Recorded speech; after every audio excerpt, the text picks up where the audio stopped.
What strange compulsion drove an ordinarily gentle and cultured man, one night of each week, to roam the city streets and commit a ghastly crime?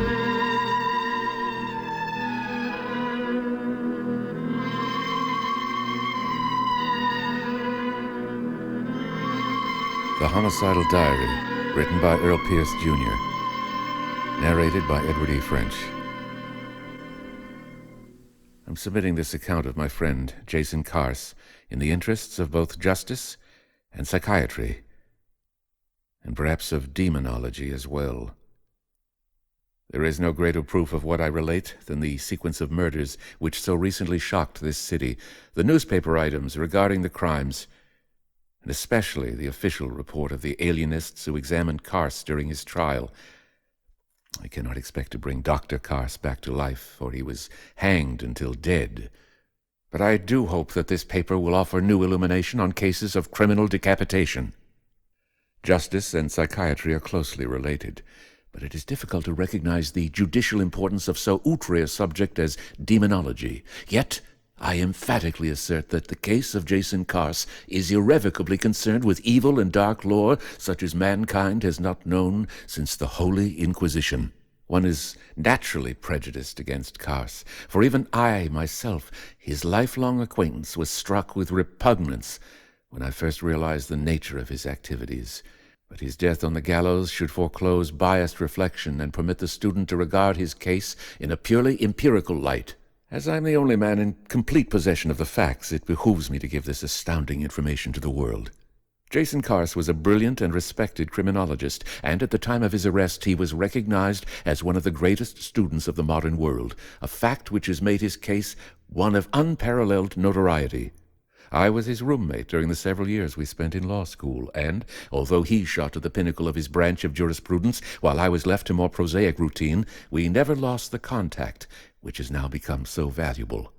Our correspondence was frequent and regular since we were graduated, and I can say with justifiable pride that Carse respected my friendship as much as that of any other acquaintance, if not more. It was this intimacy with his personal life which has enabled me, as friend and confidant, to witness the revolting atavism which resulted in such outrageous crimes. I obtained my first hazy acquaintance with the crimes 3 months ago when I received Carse's letter from Vienna. He had just discovered sensational evidence in a famous criminal case, one of recurrent human decapitation, and his consequent enthusiasm was so rabid that I was afraid the morbidity of such matters was beginning to pervert his senses. For several years I had become progressively aware of Carse's melancholic attitude, and I had often recommended that he take a vacation from criminal cases. His indefatigable enthusiasm for research was all against my advice, and he had gone relentlessly ahead to the tragic climax which my greatest fears could not have imagined.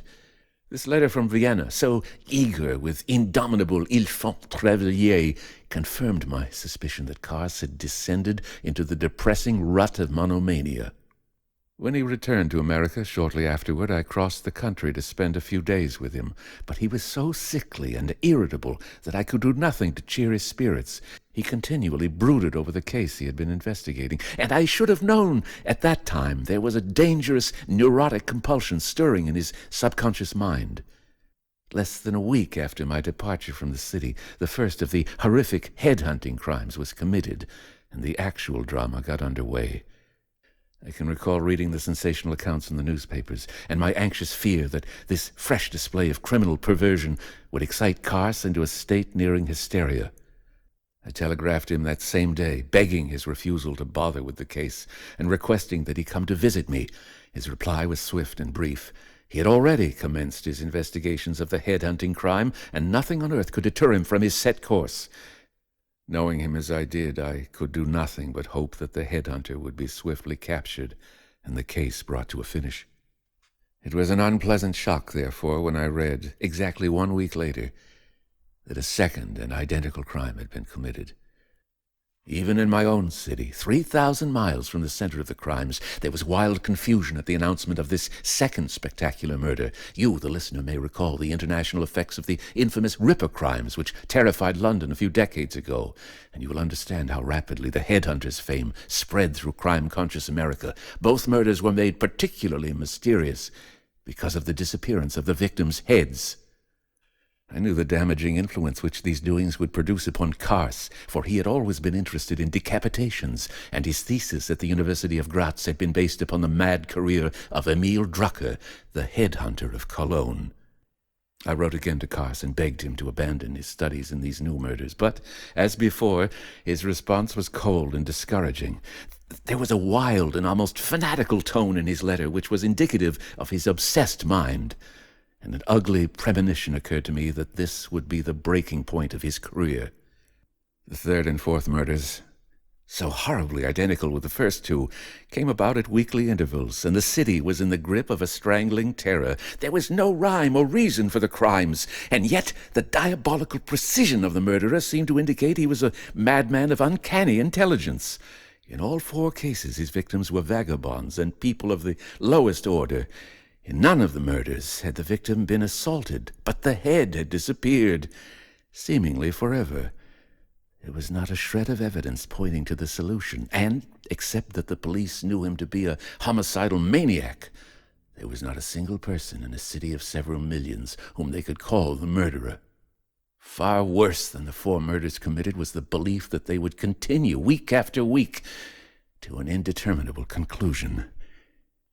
I left for the city by plane on the evening of the discovery of the fifth victim, and during the trans-country flight I read Carse's own statement in the Metropolitan Gazette, citing the crime as an atavistic expression of animalism. The fact that 2 of the 5 victims had been men, according to Carse's theory, belied the popular suspicion that the criminal was a homicidal sadist. Carse expressed the belief that the murderer was in the grip of some inherent savagery, and that the ghastly murders would continue until he wore himself out by sheer expenditure of energy. I reached the city shortly after sundown, and at once I felt the awful tension which had settled upon everyone in it. Men and women moved furtively. Airport officials and police examined every strange face with cold and scrutinizing suspicion, and even my taxi driver, a small, mousy man, kept his fear-laden, dark eyes continually reverting to the mirror as he whirled me through the slight evening traffic. I was surprised, therefore, in view of this mutual distrust, to find that Jason Carse, a veteran criminologist, had discharged all his servants and was living alone in his grim house behind a barricaded door. The most unpleasant shock was the unaccountably cold manner in which Carse received my visit, and his positive annoyance that I had forced myself so unexpectedly upon him. He would not explain why he had discharged his servants, nor the secluded life he was now leading, but there was little difficulty in realizing the fatiguing effects which these recent crimes had pronounced upon him. He was virtually a stranger as we met in the hallway and shook hands. "I wish you'd go to a hotel," he said bluntly. "I don't want anyone here." But I didn't go to a hotel. I told him flatly that there was no other course open to me but to stay and take care of him, for obviously he wasn't taking care of himself, and his dismissal of the household help had precipitated a needless burden on his already overladen shoulders. He needed food, for he was thin to emaciation, and I made him dress at once and accompany me to a restaurant where I saw that he ate a decent meal. I then led him to the theater, a particularly lively musical comedy, and kept him in his seat until the curtain had fallen.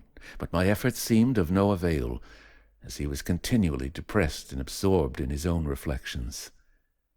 That night, before retiring, he came to my room and again asked me to leave. "It's for your own good," he said with strange harshness. "For God's sake, believe what I say." For the next several days I watched him sink lower and lower into despondency of so contagious a nature that I felt the insufferable pangs of it myself. He worked late at night on the murder cases, referring constantly to autopsy protocols and police memoranda, and more than once I saw him reading his Bible. On several occasions he visited the county morgue and examined the remains of the headhunter's victims, and, following each such visit, he lapsed into a state of mental and physical agitation that exhausted him within a few hours. The nights were almost unbearable, and I would lie awake for hours listening to the mumbles and moans which came from his room, oftentimes distinguishing such words as "God forbid it! God forbid it!" and frequently he would scream the word "Headhunter." There was no doubt that Carse had delved too deeply into this case, and that hour by hour he was descending into the clutch of a dangerous neurosis. During my stay with him, I engaged several servants, but he discharged them, and I was unable to reconcile him to my point of view. His resentment of my visit became more acute as the days passed, and I was beginning to fear that he would forcibly eject me. It was easy to explain this increased irritability, for I myself, as well as every soul in the city, was nervously awaiting the next prowl of the headhunter, and in it I recognized more fuel for the fire that was burning Carse's reason. He was waiting for the fatal Monday night as a man waits for his doom, and each hour found him closer to a mental attack. On Sunday afternoon I discovered him in my room, packing my luggage. "You must go now," he said. "I appreciate your interest in me, but now you must go. You must!" The tremor of anxiety in his voice nearly convinced me that he was right, but doggedly I clung to my set purpose to save him in spite of himself. I could not leave him alone in the face of the developments which would occur sometime between then and Tuesday morning. "Fool!" he exploded. "I can do nothing with you. Stay if you wish, but it's on your own head." The irony of that final statement, whether intentional or not, is something I shall remember to my grave. I don't think Carse meant it literally, on my own head, but I was unable to shake his words out of my ears, and throughout the night and the following day they hung about me like a dirge. Carse did not sleep at all that Sunday night, but paced up and down in his study while a fierce, alarming expression hardened on his features. Nor could I sleep, for his continued pacing tore my nerves to shreds, and I spent the night alternately in my own room and at the partly open doorway of the library, where I was able to watch him in secrecy. Several times I saw him bend over a small book and study it with the intent regard of a disciple, and each time that he referred to a certain page, he pounded his fist on the desk and cried to himself, "God forbid! God forbid!" I should have realized what he meant. I should have known and been prepared, but how blind my friendship made me to the horrific implication of those repeated words. Monday came and went in a slow drizzle of rain, which only added to the somber quiet of the city, and as the evening approached and wore on, I felt myself caught in the irresistible tide of fearful anticipation which warned of the sixth appearance of the headhunter. The streets were deserted throughout the day, and with but few exceptions the only pedestrians were police officers, who now traveled in pairs or squads. The evening papers were brutally frank in predicting that before dawn a sixth headless corpse would be discovered, and this expectation was shared by all. Carse was at home all day and refused to answer the telephone or to allow me to answer it for him. He ate sparingly, with his same preoccupation, and contrary to my expectations, he appeared to have lapsed into a state akin to normality, like a man who contemplates a preordained and inexorable occurrence.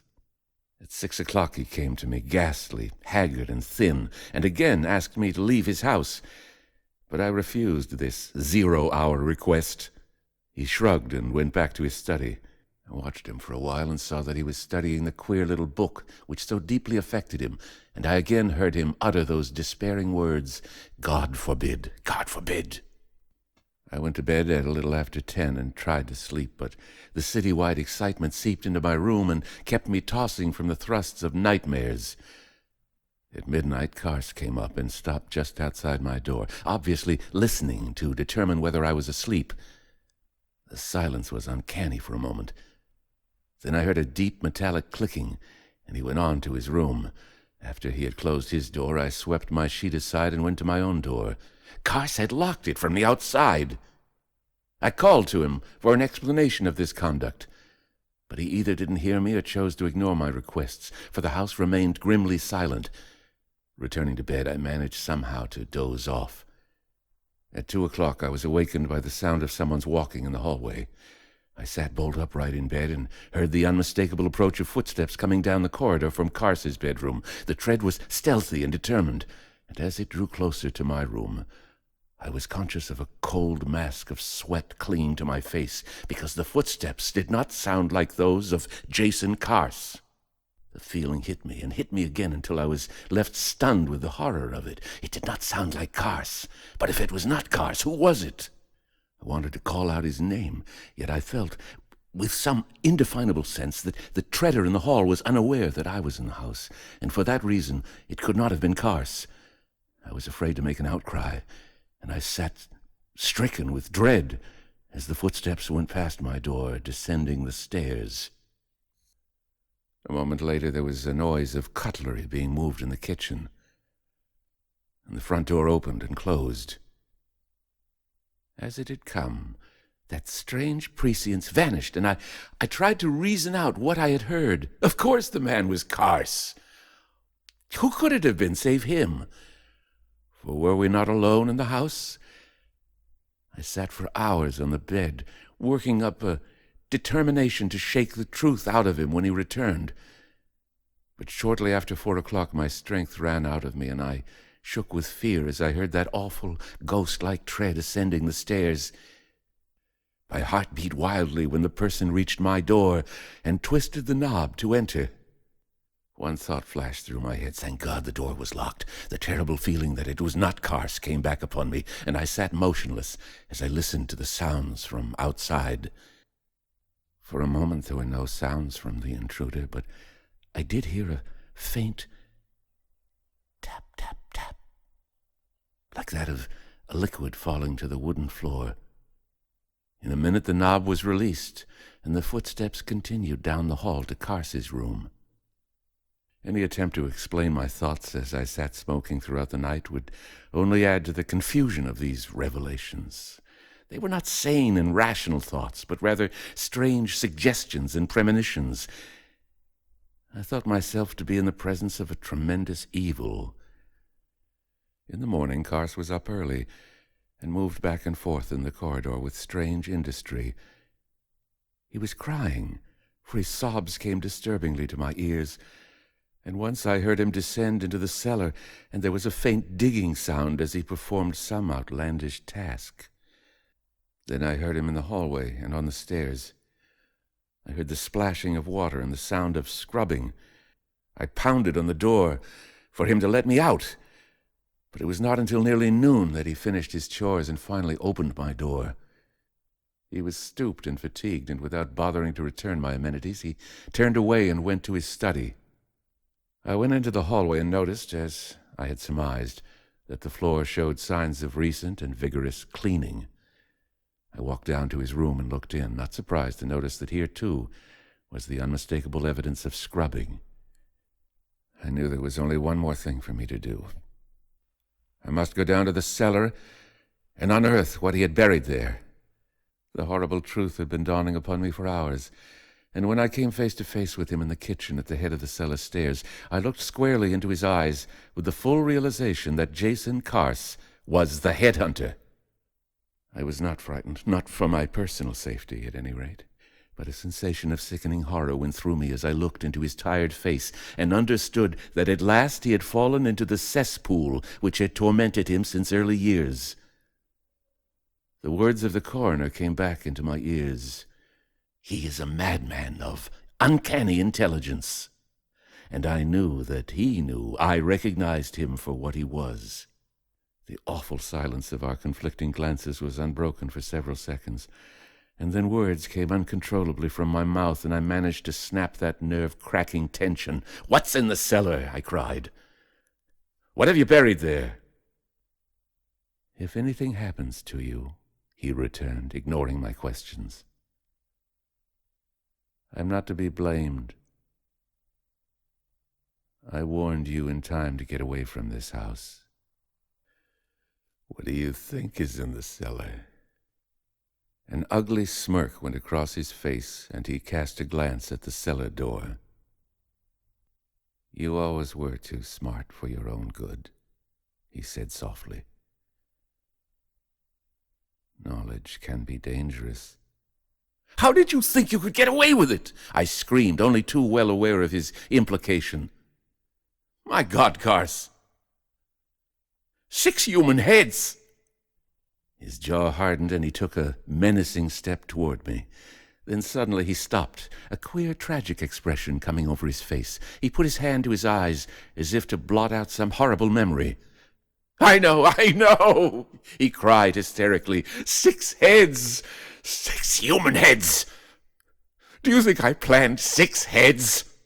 A shudder went through him, and he buried his face in both hands and sobbed like a child. My personal fear gradually subsided as I watched this remorseful quiescence which had come upon him. I realized that he had passed the emotional climax of his crime, and that he was now suffering that terrible reaction which must haunt and terrify all criminals. I took this advantage to gain control of him, for there was no way of determining when his madness would flare again. There is only one course open for me, I told him soberly. I must turn you over to the police. Things like this must be stopped.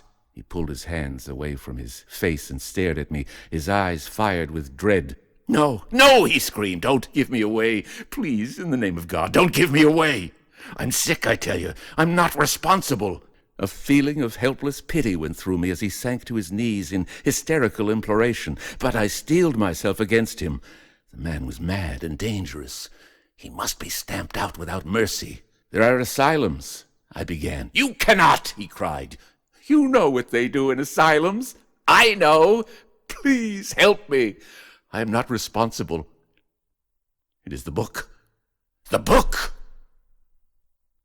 What book? Dracula. That diary. Can't you see what it has done to me? It's eaten into my brain until I am mad. It's driven me like a slave until I have no other bidding. It taught me how to do these things. It makes me do them. I pulled him to his feet and shook him unmercifully. He was crying and retching, a pitiable and horrible sight to look upon. You are talking irrationally, I cried. I am your friend, and I want to help you, but my first duty is the public welfare. There are 6 human heads buried in your cellar. There must be no more.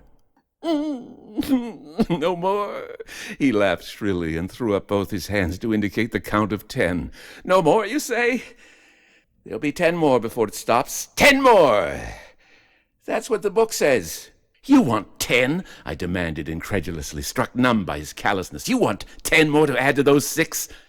Carse! Carse! They are not cabbages you are counting. They're human heads. Do you think I'm a fiend to let this continue? No! It must end. It must end on the gallows. He died on the gallows. He? Whom are you talking about? Try to make some sense, Carse. I'm your friend. Trust me. I'm talking of Emil Drucker, the man who taught me how to do these things. He is responsible for them, not I. He is the one to hang for them. Dig him out of his grave and hang him again. I pushed him gently into a chair, for his collapse seemed imminent. Spittle was running from his mouth, and his retching continued in spasms that shook him to his teeth. I am your friend, I told him again. I want to help you, but you must get control of yourself. Why do you say you are not responsible? What drove you to commit these crimes? He looked at me searchingly, and his eyes cleared. He swallowed a mass of incoherent words in an effort to master himself. Then his hand pressed over mine. You were right. I must get control of myself, he said. I've done some horrible things which can never be forgiven, but I swear to you that I have not done them intentionally. And I am not mad, as you think. I am in the power of that book. I am the puppet of a horror that has outlived all natural deaths. A feeling of relief passed over me as I saw him settle into a state of rational observation. I hoped it would last, for not 3 yards away from him, lying on top of the kitchen table, was a 7-inch butcher knife. My only hope was to preserve his state by permitting him to tell his story, and in that way to persuade him to accept the inevitable consequences of his crimes. I drew up a chair beside his own, yet kept myself alert to ward off any lunge he might make for the knife. What is this horror which has mastered you? I asked in an effort to gain his confidence. And what is this book? I told you about it in my letter from Vienna 6 weeks ago. I told you I had discovered a rare book, an awful and compelling book. It was the diary of Emil Drucker. Where did you get it? He cast a swift glance about the room. Then suddenly his eyes fell upon the butcher knife. I saw him tense, saw his lips twitch under the lash of a horrible temptation. "Carse, tell me about it," I yelled, to distract him. "Where did you get the book?" He pulled his eyes away from the knife and let them burn into my face. For a moment, undecided, he was silent. Then his brows straightened and he leaned forward in his chair. "Do you remember my Gratz thesis? It was based upon the life of Emil Drucker, in an effort to explain what impulse drove him to cut off human heads. It was a good thesis, one of the best on the subject, and it brought a lot of response from criminologists all over the world. About 6 months after it was published, I received a letter from a man who was once Emil Drucker's personal servant. He was living in Cologne, right close to the old Drucker castle, and he wanted to see me. He told me that he knew the Drucker crimes, from the first to the last. 16 of them. So I went, of course, and met this man who was small and old, with an obsession for Emil Drucker. He talked for a long time, and then he handed me the diary and said it explained more vividly than I could ever imagine the impulse which prompted Drucker's recurrent human decapitations. He told me that Drucker had written each entry while the memory of the crime was still fresh in his mind.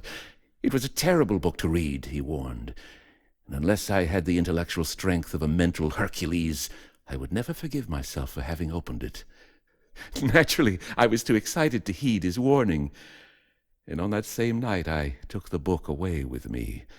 I promised to return it to him when I had finished, but he wouldn't accept this plan. Instead, he said that he would come and get the book when I was through. It was a mysterious business and should have told me to expect no good to come of it. I asked him, how would he know when I had finished with the book? And I shall never forget that evil smile and disdainful shrug of his response. "I shall know well enough when I read the newspapers," he told me. "This time it will be 6 or 7. In about 4 months from now." Do you understand what he meant by those words? He knew what would happen, and yet he let me carry that book away with me. In the name of God, what kind of a man is he? "Why didn't you destroy the book?" I demanded of him. "I couldn't. It was too fascinating, too powerful to destroy. I read that book with the reverence of an ecclesiastic until I knew every word between the covers, and the whole ghastly parade of Drucker's 16 murders passed before my eyes like figures on a stage. 10 weeks ago, I began to have nightmares that reconstructed the crimes of Drucker, going chronologically from number 1 to number 16, then beginning all over again. When I returned to America 7 weeks ago, I still had the book with me, and the contents were so deeply engraved on my brain that I could think of nothing else. Day and night I thought about it, until at length I found myself actually imagining how I would go about emulating his crimes. Then I began to get the horrible impulse to fondle a butcher knife. Drucker used a butcher knife, you know. And more than once I was struck with the scarcely resistible urge to cut off someone's head. It didn't matter whose head, but just a head. "Easy, Carse," I cried with a wary glance at the kitchen table. "Tell me the rest, but don't excite yourself. What happened then?" "You ought to know damned well what happened if you were listening at your door last night. 6 weeks ago I went to bed and dreamed horribly. I'd just finished reading the first confession in the diary. Some strange impulse made me read that confession and no other, and in my sleep I saw a human head staring at me. It was a cruel, Teutonic head, and I knew that it was Emil Drucker's head hanging in a gallows rope. Then he smiled at me, a horrible, vivid, real smile, and the head vanished. From then on, and for how long I cannot say, I sat as a spectator and watched the complete action of Drucker's number 1. I saw Drucker leave his house and walk down a dark street with no other illumination than a few scattered electric lights. I tried to imagine how they were electric lights, for they only had gas in his day. But nevertheless, they were modern lights, and the street looked like the street in front of my own house. He walked about 10 blocks. Then I saw a woman standing on a street corner. There wasn't another soul in sight. He crept closer to her. Then he drew out his butcher knife and hid it in the folds of his coat. A coat which looked strangely like my own windbreaker. He first tried to talk with the woman, but she was not interested. So he pulled out the knife and brought it sweeping down across her throat. The blood spurted like a fountain and overran Drucker's hand, but he only laughed and pushed the woman to the ground, then knelt over her and began a horrible sawing movement with his knife. When he had finished, he drew a towel from his pocket and wrapped the head tightly to prevent the blood from trailing him home.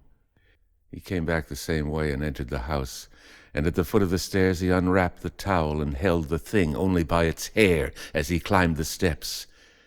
The last thing I saw or heard was the blood dripping on each step as he ascended to the upper hall. "My God," I whispered in horror. "But that's not the worst," Carse cried as he grabbed my arm. When I awakened the next morning, it was late, and the shrieks of the newsboys stabbed into my ears. They were yelling about a cruel, brutal murder which had been committed sometime during the night. I swung my feet off the bed to arise, when my eyes fell upon the diary which rested on my night table. It was open to the confession of number 1, as if I had been reading it in my sleep.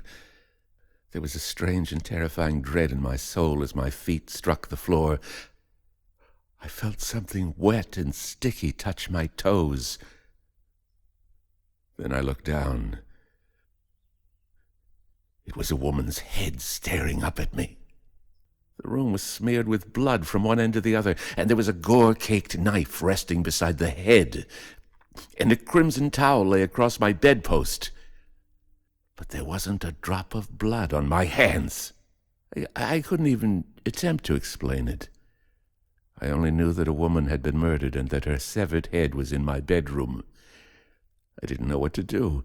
I couldn't force myself into the belief that I was the murderer, and I stood stunned with the weird horror of knowing that Emil Drucker's number 1 had been reenacted and that I had played his own role. Where could I turn? Whom could I ask for advice? If I was mad, they would commit me to an asylum. If I was not mad, they would hang me. I carried the head to the cellar and buried it. Then I cleaned up the blood and burned the towel. In my wardrobe, I found a suit of clothes smeared with fresh blood. I found my shoes and hat splattered with it, and then I found my discarded gloves stained a violent crimson, with each finger stiffened as the blood had coagulated about it. No wonder there wasn't any blood on my hands. I went over the house from top to bottom and eradicated every stain that might be evidence against me. Then I sat down with the diary in one hand and the morning newspaper in the other. I compared the two crimes.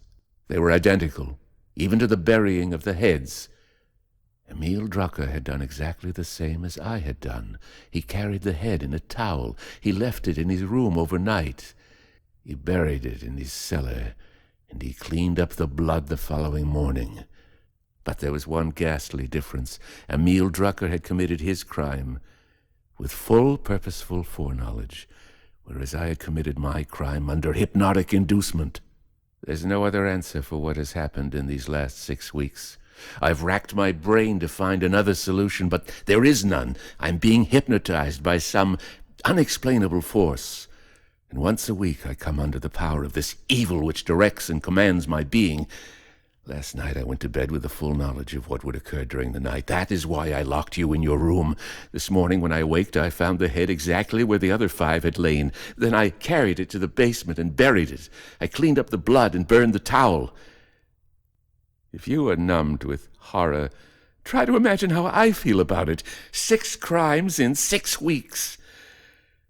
And I can only thank merciful God that it will end with only one more. Perhaps it has ended now. That German servant who loaned me the diary said it would only be 6 or 7. Do you think the police will believe all of this? I demanded. What you've told me has no sane explanation. It's demonism. Carse smiled pitiably. There are more things in heaven and earth, he began. Then he heaved his shoulders as if flinging off an attempt at levity. The human mind is a strange organ, and no man can explain its mysteries. I've seen too much of atavism to ridicule any theories. There is nothing we can do but wait and hope that the German servant's prediction is true. 6 or 7. 6 or 7. Do you mean to expect me to grant you leniency? I exclaimed. Great heavens, Carse! There have been 6 horrible murders. Society demands a reckoning. I have atoned enough for 6 times 6, he cried. Have you no soul in you? The crimes will stop now. The Germans said they would, and everything else he predicted has come true. As my lifelong friend, it is your duty to see me through. But those 6! No man can bring them back to life. But I am still a living man, and you must save me. I shall divide my estate among the families of the 6, and I swear to you that I shall never open a book on criminology again. You must do it. You must! Do you honestly believe it's over? I asked hoarsely. I do, with all my heart and soul. I do. But you would say that anyway, I cried. Suppose there is a number 7. The blood will be on my hands as well as yours. It's an awful responsibility, Carse. There must be no more. There won't be. I swear there won't be. He threw himself at me in an hysterical outburst of emotion. He tried to smile through the tears in his eyes, but the sight was so awful to me I turned my head. I am still unconvinced, I said grimly. The possibility of number 7 is too important to overlook. Let me see Drucker's diary. Why? He backed away and stared at me. Why do you want to read the diary? I want to read account number 7. Carse came forward again and grabbed my arm. He shook it. What good will that do if there are only 6 of them? Besides, it's not a book you ought to read. Give me the diary, I demanded again. He scowled at me for a moment. Then, shrugging, he reached into his pocket and withdrew a small leather-bound book. It was well worn, as if by many thumbs, and in faded gold letters across the cover were the words, Personal Diary of Emil Drucker, J.U.D. Sit down, I commanded, and try to keep your nerves together. I shall do everything I can for you. He backed away and dropped into a chair, his eyes fastened upon me in a look of almost majestic joy, and yet there was an undertone in his expression which I could not define. There was defiance there, and fear. One of his hands rested on the nearby table, less than 2 feet from the hilt of the butcher knife, and the fingers of that hand twitched nervously. With an odd sense of uneasiness, I flicked open the first several pages of the book and skimmed through the contents. My German was poor, yet I was able to understand the significance of what Emil Drucker had written in his large, scrawling hand. I read the first 6 accounts, then stared at Carse in amazement. His 6 crimes and Drucker's first 6 were so identical they might have been conscious reproductions. In all cases, the victims were the same sex, the same age, and were in the same general walk of life. I then turned to account number 7, and after reading a few wretched lines, I gasped with horror. It was a 7-year-old girl. Carse was on his feet, his jaw grim and determined. He stared fiercely at me, waiting my response. Carse, I muttered dazedly. You can't back out, he cried as he stepped toward me. There'll be no 7, I tell you. It's ended on 6, I swear to you. No, I said. I cannot permit such a risk. Did you read account number 7? He not only cut off the head, but he dismembered. You can't back out, he screamed as he shook my arm. You can't. But Carse, this is a girl, a mere child. Don't you realize it would be unpardonable even for you? No, I can never take such a risk. I must turn you over to the police. Carse slapped me viciously, then stumbled back against the table. His face was a mask of suffused blood, his eyes wild with desperation. Damn you, he cried savagely. You're no friend. You're a cheat, a betrayer. Suddenly his groping fingers touched the butcher knife, and he drew himself taut. His fingers wound around the hilt like slowly moving worms. For a moment there was scarcely a breath between us. Then he lifted his arm and brought the knife slowly out before him. I watched, horror-stricken, unable to lift my feet from the floor. A numbing paralysis of fright seemed to come over me. "Carse! Carse!" I muttered. He didn't hear me. His body was tensed for the deadly spring that would bring him down upon my throat. I saw a ripple of galvanizing energy race through his hands, and I managed an outcry. At the same instant, he was in the air. There's no need for me to relate the events which followed, for the newspapers had assiduously described the capture and arrest of Carse, and his subsequent history, brief as it was, has become public property.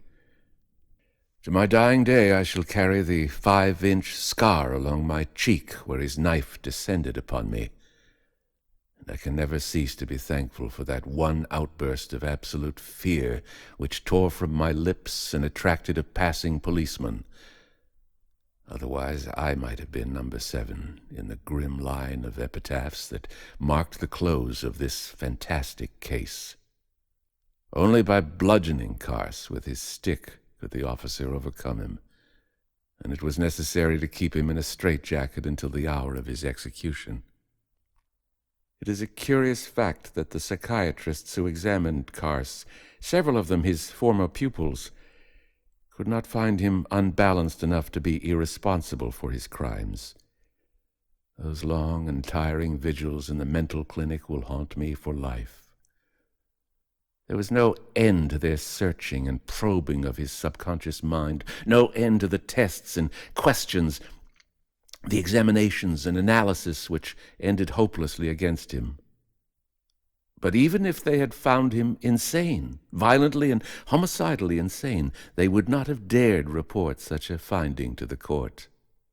Society demanded a death in return for a death, and Jason Carse was nailed to his coffin at the first moment of his arrest. He had been spared the gallows by the court.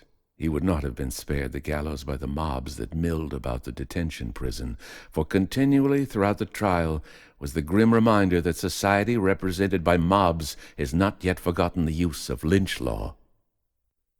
Carse's death put a definite end to the headhunting crimes in this city, and for the first time in over 6 weeks the metropolitan area has been able to breathe freely.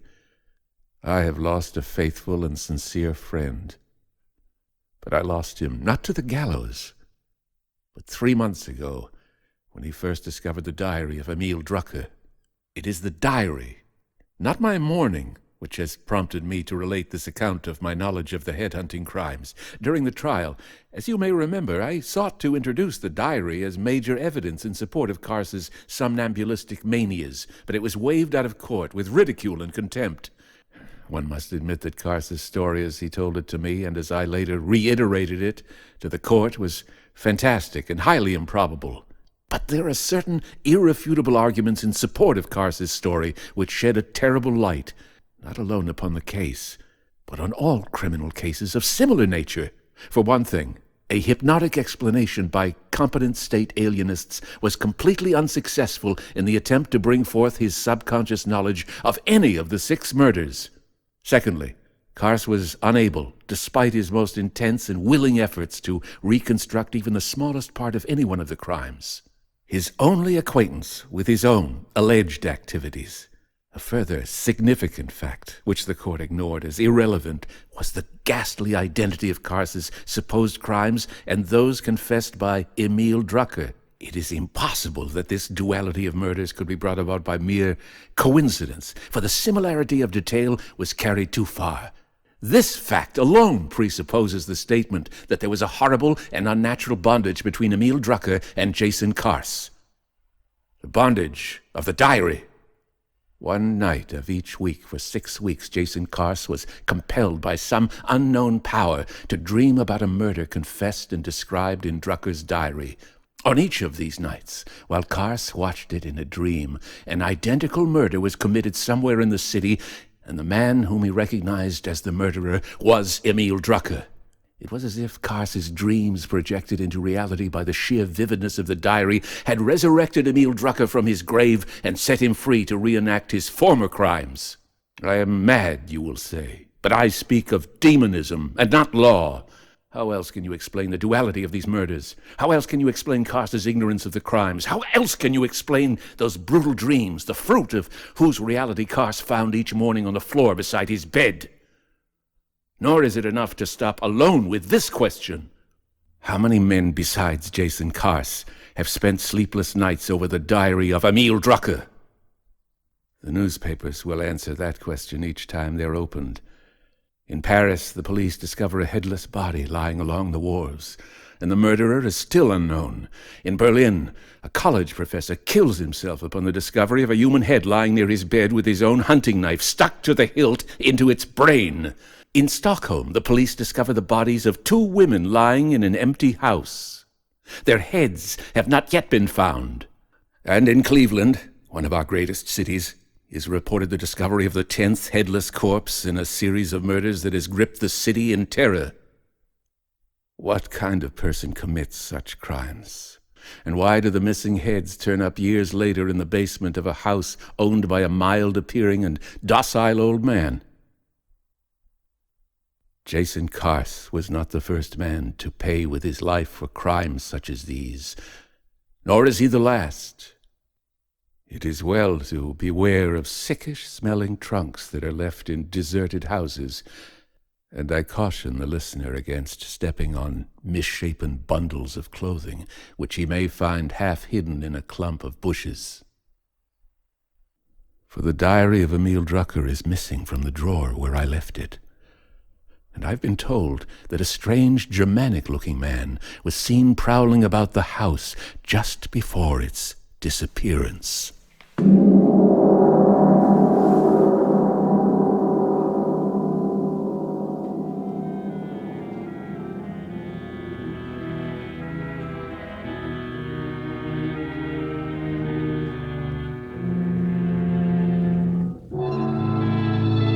Copyright exists on all recordings issued by Edward E. French. Direct inquiries regarding this recording to Edward E. French at email edwardfrench06@hotmail.com. Subscribe to the Fiction Fantastique channel, www.youtube.com/FrenchEdward06.